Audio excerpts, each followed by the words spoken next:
Welcome back, everybody, to the Philadelphia Eagles franchise here on Madden 22. The Eagles have a chance to do something that has not been done yet in this series, and that is finish the season with a record above 500. In years 1 and 2, the Eagles went 8 and 9 with late season collapses in both seasons. But now we sit at 8 and 3 here in week 13 with only 6 games to go. And if we win at least one more game, we will finish with 9 wins, which would guarantee us a record over 500. Our matchup today is against the 4 and 7 Seattle Seahawks. Last episode we had a doubleheader. We split against the Bears and the Cowboys. Really tough loss there on Thanksgiving against Dallas. Jalen Hurts did not play well in that game. And certainly a matchup I wanted to win. But despite the loss, we are still comfortably the number 1 seed in the NFC playoff picture because the NFC has been an absolute disaster with the 7 and 5, I believe, Lions as the 2nd seed. So the Seahawks are not the best. Of course, they traded away Russell Wilson in the offseason. Baker Mayfield was not in that trade, but he ironically signed with Seattle shortly before the season. However, with the Seahawks struggling, they've decided to put Baker on the bench and go with their second-year quarterback, Capricus Falconbridge, who they picked in the 2nd round a couple years ago. Of course, Falconbridge has superstar X Factor, and he is loaded with weapons. Easily the best wide receiver trio in the league with DK Metcalf, Chris Godwin, and Tyler Lockett. So our defensive backs are going to have some work cut out for them. As we look at the game plan, of course, I think the focus is going to be on stopping the deep pass. Capricus Falconbridge has a rocket arm, great deep accuracy, and Lockett, Godwin, and Metcalf are all known for their big playability down the field.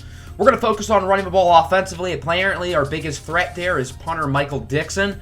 I don't know how that makes any sense, but whatever. We are just going to rock with it because nothing in this game makes any more sense. So, a big matchup here, week 13. Bobby Wagner's returned to Seattle. By the way, of course, we signed him in the offseason. Now he gets to return home to the Seattle faithful, and we have a chance to officially clinch a record above 500, which, with how weak the NFC has been this year, could set us up very well for a playoff spot.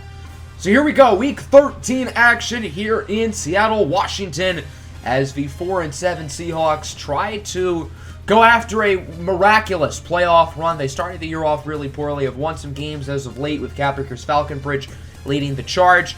They look to keep things going against a very good Eagles team who has been far and away the best squad in the NFC this year, but again, that's mainly because the rest of the NFC has been, well, really bad. So let's not waste any more time. Let's get this one underway. The 8 and 3 Eagles against the 4 and 7 Seattle Seahawks. We'll see if the Eagles can get the win or if the Hawks can pull off the upset. The Seahawks will start on offense first as we take a look at quarterback Capricus Falconbridge on 3rd down. Going to go short for Carson, who runs out of bounds after a short gain. So I have some bad news real quick. The entire first quarter of the game, pretty much my recording corrupted. So yeah, if you're wondering why this video is so short, after that first drive, nothing saved. So what happened in the first quarter was we got the ball, we scored a field goal, then Seattle drove down the field and scored a touchdown. So early in the second quarter, the game was 7-3 in favor of the Seahawks, and I'll meet you with us having it in the red zone. Again, apologies for the technical difficulties as Rosemont St. Clair will dart into the end zone for a touchdown, and the Eagles will take the lead 10-7. Luckily, the recording for the rest of the game is totally fine, so you'll see the rest of this matchup play out. Nothing overly eventful happened between the start of the game and now, other than, scoring drives. Like, no crazy big plays, no injuries or anything. So here's Falconbridge on 1st down, gonna take a shot for the heavens, downfield, one-on-one coverage, and that was a beautiful throw. Godwin had it right in his hands, but Thomas tipped it away at the last second. 3rd and 7 now, Falconbridge looking to throw it. Under pressure, takes another shot deep downfield. This time it works. Godwin is pounded by C.J. Thomas at the 11. A big play there for the Seahawks. I told you guys, Capricus Falconbridge has an absolute nuclear missile for an arm. 2nd and 4, handoff to Chris Carson, who will go in the end zone for a score. On Seattle's first touchdown drive, Chris Carson pretty much ran it down our throats. So, for the Seahawks' first drive, you pretty much just missed Chris Carson absolutely obliterating linebackers and DBs. The Eagles offense has it back. Nice throw up the middle for Devontae Smith, who gains 18 before getting pounded by Jamal Adams. An uneventful start so far for Jalen Hurts. The Eagles have really focused on running the ball. Tazewell Hubbard has gotten the ball a lot, and so has Rosemont St. Clair. Play action fake for Hubbard. Deep shot downfield. Another great grab. Devontae Smith has turned into a beast with the contested catch really since last year, and this season it's been no different. 2nd and 10, handoff for Tazewell Hubbard. Tries to outrun the defender. He brings it to the 1. A big gain there for Tazewell Hubbard, who's been busy and good so far in this ball game, but the Eagles are having trouble punching it in.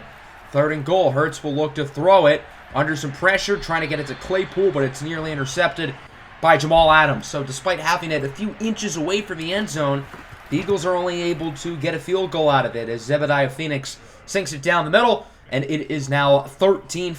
Seahawks still hold the lead with about a minute 23 left in the first half. Eagles have 2 timeouts. Seahawks have 3. Up the middle for Godwin, who makes a nice play pass for 40. Chris Godwin has been Kaepernick's Falconbridge's main target so far. Tyler Lockett hasn't really done anything, and DK Metcalf has gotten shut down by Nehemiah Richardson. Here on 2nd and 10, Falconbridge is in the zone as he is picked off. C.J. Thomas forces another takeaway, his league-leading 6th interception on the season. The hot start to the year for Thomas was not a fluke, and in coverage, he's gotten even better as the year has gone on. Last week, he completely shut down Darnell Mooney and Amari Cooper in consecutive games. So now the Eagles will have it back with an opportunity to take the lead before halftime. 2nd and 5, Hurts going to scramble with it out of trouble. Great move by Hurts, running out of bounds at the 50-yard line. 17 seconds, Eagles still hold 2 timeouts. Now down to 11 seconds. Hurts looking to throw it, scrambling, goes up the middle for Tykeem Keon, who brings it to the 36. The Eagles call their 2nd timeout. They could try to run another quick play, but they're going to go for the field goal right here, a 53-yarder. The wind against Zebediah Phoenix, so it's no guarantee as the kick is up, and it is just short by mere inches. The kick is no good, and the Seattle Seahawks hold on to the lead. 14-13, a close start here. The Eagles certainly have to pick it up against a pretty bad Seattle Seahawks team. And the game plan is going to remain the same. Run the ball on offense, stop the deep pass on defense. Falconbridge has definitely tried to air it out, and it has worked at some points, so the defense certainly is going to have to prevent that. 3rd and 2, Hurts scrambling, risky throw downfield, but it's caught by Keon. He had some underneath options, but decided to take a shot. Hurts did that a lot of last week, and it really backfired, but today, that's actually proven to be a good decision to go deep often. 2nd and 10 now. Hurts scrambling. Gonna take a shot downfield. Caught at the 4-yard line again by Tykeem Keon. Jalen Hurts looks far more accurate than he did last week, and that might have just been a one-game fluke of the bad performance against Dallas. Tazewell Hubbard will roll into the end zone for a touchdown, and the Philadelphia Eagles are back on top. A great score there for Hubbard, his 4th on the ground this season. Doing a weird celebration with his teammates as the Eagles are now going to look to go for 2, making a clean 7-point lead.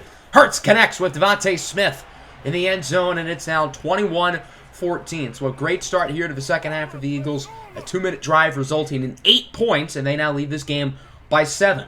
So we'll see what Kaepernick's Falconbridge and the Seattle offense can do coming off a solid first half. As on first down, Falconbridge is sacked. Jabari Achabe makes the play. Achabe started the year off really slow, but he has been a game changer in recent weeks since he officially became an X Factor. 2 sacks against the Bears, 2 sacks against Dallas, and now 1 today against Seattle. He has quickly turned into a superstar. 3rd and 11, Falconbridge goes short for Carson, wrapped up. Great tackle by the longtime Seahawk Bobby Wagner, one of the all-time great Seattle Seahawk players. As he forces the stop, Seattle has to punt it, and the Eagles get it back here at the 23. 3rd and 10, Hurts scrambling, might try to run for the first down, but he also has his tight end wide open. It's Dallas Goedert, who gains 23 yards. It has definitely not been a great year for Goedert, but I do feel like he has played better in recent weeks. Had probably his best game of the year last week against Dallas, even if the rest of the passing attack was a disaster. On first down, Hurts goes for the play action, and there's no time to throw it. and he is wrapped up by Jerron Reed. Reed started his career in Seattle, then went to Kansas City for a short stint, and is back with the Hawks. 3rd and 12, Keon wide open down the field. A great throw by Hurts, phenomenal route by Tykeem Keon, who has continued to improve ever since moving to the slot with the addition of Chase Claypool, who has been a massive disappointment for the Eagles thus far. 1st and goal, another touchdown for Hubbard, his 2nd of the quarter. And the Eagles with 3 touchdowns today, all of which have been on the ground. 1 for St. Clair, 2 for Hubbard. And the Eagles now lead this game by 2 scores as they do another goofy celebration, 28-14. On 1st down, another sack. Cleveland Ferrell makes the play. They're also going to give Josh Sweat half a sack, although that was really Cleveland Ferrell who made the play. 2nd and 27 now. There was a holding penalty in the mix there as well, but it doesn't matter as Chris Godwin gets 31 yards, which is more than enough for a 1st down. So Seattle moves the chains. Godwin's been really the only receiver on this Seahawks team who's had a productive day today. 3rd quarter in the books, a great quarter of action for the Eagles as they extend their lead. They were down going into the 3rd, and now they're up by 14 points. 3rd and 6 here from the 45-yard line for Seattle. Falconbridge looking to throw it under some pressure. Downfield, intercepted for rookie Joko Nwosu with the spin move. Nwosu down the field with his first career interception. Tries to hurdle the offensive lineman and instead gets punked to the ground. But it doesn't matter. A great turnover there for Joko Nwosu, who was drafted for his big playability in college, but we haven't really seen that from him in the NFL. Couple plays later, look at Hubbard go, evading tackles in for a score. Tazewell Hubbard in his first 11 games had 3 rushing touchdowns. In the past 10 minutes of this game, he has added 3 more rushing touchdowns. I really hope you started him in fantasy today because he has been a beast. The Seahawks have spent the past couple minutes driving downfield as they had some insurance points. C.J. Thomas completely mistimes the jump, and it's a score for Chris Godwin. So the Seahawks are on the board for the first time in a while, and it's now 35-21 as we go all the way to the 2-minute mark. A very uneventful 4th quarter on 3rd and 11. A huge 1st down reception for Chase Claypool, his first catch of the entire game. Claypool has just been a non-factor in this offense, and that trade feels like a waste right now from the Eagles. He feels like the 5th or 6th option in the pass game. 3rd and 7, Tykeem Keon with the 1st down of the 10, and that will be the dagger. The Eagles take this one home, 35-21, and it is official. No matter what happens for the rest of the year, the Eagles will finish the season with a record of above 500, and that's a big deal for us because we have had trouble clearing that hurdle the past couple of years.